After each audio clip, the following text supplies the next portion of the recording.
E após a repercussão negativa, o Itamaraty liberou a lista dos convidados da festa na posse de Lula. Paula Lobão, de volta ao vivo para explicar essa história para a gente. Qual o tamanho dessa lista, Paula? Olha, Lívia, pegou mal mesmo, viu? Porque o Ministério das Relações Exteriores, quando decidiu colocar sob sigilo essas informações da lista de convidados, das pessoas para a posse do presidente Lula no dia 1º de janeiro, ela colocou como justificativa usando a Lei de Acesso à Informação, a LAI, e colocando como justificativa a questão da segurança do presidente. Por que que isso pegou mal? Porque a gente lembra que durante a campanha eleitoral do ano passado, o presidente Lula fez duras críticas, toda a oportunidade que ele tinha, ele criticava e atacava o ex-presidente Jair Bolsonaro, justamente porque o ex-presidente Jair Bolsonaro utilizou dessa lei, da LAI, da Lei de Acesso à Informação, para colocar informações que seriam públicas sob sigilo.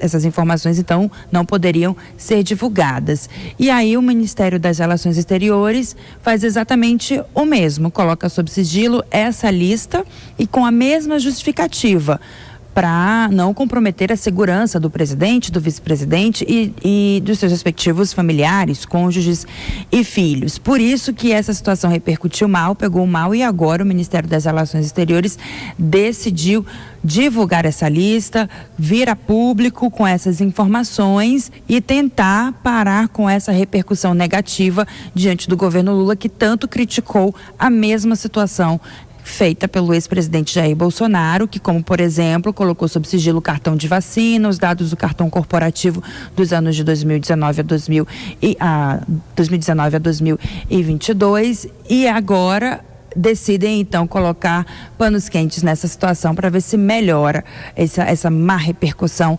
em cima dessa lista, dessa divulgação. Lívia. Ok, Paula Lobão, bom trabalho para você aí em Brasília. Mais um giro de opinião aqui no Jornal Jovem Pan. Alfredo Scaff, foi exatamente isso que a Paula relatou para a gente, né? Quando houve essa imposição de sigilo nessa lista de convidados, de pessoas que participaram da posse presidencial, todo mundo, boa parte da área política, criticou o governo, porque o próprio atual governo sempre foi crítico dessa imposição de sigilos que havia sido implementada e feita ao longo do governo de Jair Bolsonaro. Agora não existe mais esse sigilo, o Itamaraty derrubou. Agora te pergunto, como a posse já passou, haveria algum risco para a segurança do presidente divulgar esses nomes? Porque essa foi a argumentação do governo, né? Veja, Lívia, a lei, ela dá uma discricionariedade muito grande na questão do sigilo, né? E isso é um fator que deve ser julgado nas urnas. E por isso que jamais isso pode ser criticado. É uma liberdade de cada governante, de cada ministério, adotar a lei de acesso de informação para decretar o sigilo. Ocorre que isso foi um grande escorregão, porque, como você bem disse, não haveria nenhuma necessidade de decretar um sigilo num fato que é público, né? Uma posse, lista de convidados, salvo se alguma coisa nesse ponto poderia ferir gravemente a segurança do alto escalão do governo, que não é, na verdade, necessário nesse caso. Então eu vejo que é um grande escorregão, uma falha administrativa muito grande e que pegou muito mal politicamente, até porque existem prints do candidato Lula e hoje presidente Lula, simplesmente dizendo que ele ia acabar com isso, né? E não se acaba dessa forma, porque é uma lei. Então você só acaba com uma lei quando você revoga essa lei e promulga uma outra melhor, ou que diga a mesma coisa ou outra coisa além dela. Então são falhas muito primárias que precisam ser corrigidas nesse início de governo, e uma delas foi essa, e acabaram voltando atrás.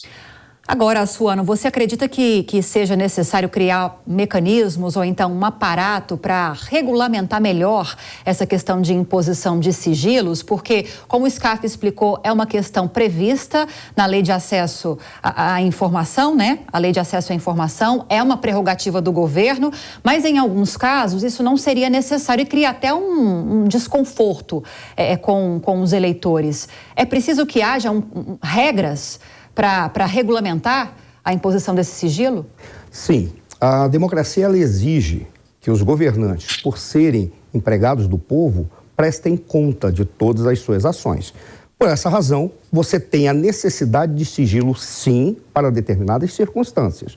Para outras, não. O que não se pode é ter um comportamento que é totalmente contraditório. Eu diria que mais do que um escorregão, como o Scaff falou, eu diria que ali foi um erro estratégico, porque deixou diante de todos um comportamento dúbio, já que se postava moralmente como capaz de julgar o comportamento do governo anterior, mas se comportou da mesma maneira. A única forma que tem da democracia ser preservada é ter transparência absoluta, mas nos casos em que o argumento da segurança se justifica, isso tem que estar muito bem detalhado para que seja seguido à risca e impeça de qualquer forma que esse argumento seja usado para erros ou para más intenções. Não estou dizendo que foi isso que aconteceu, mas se você começa um comportamento com vícios de origem, a tendência é que isso apenas cresça. Por qual razão? Porque direitos conquistados pelos poderosos, nunca eles renunciam e eles passam a potencializar cada vez mais.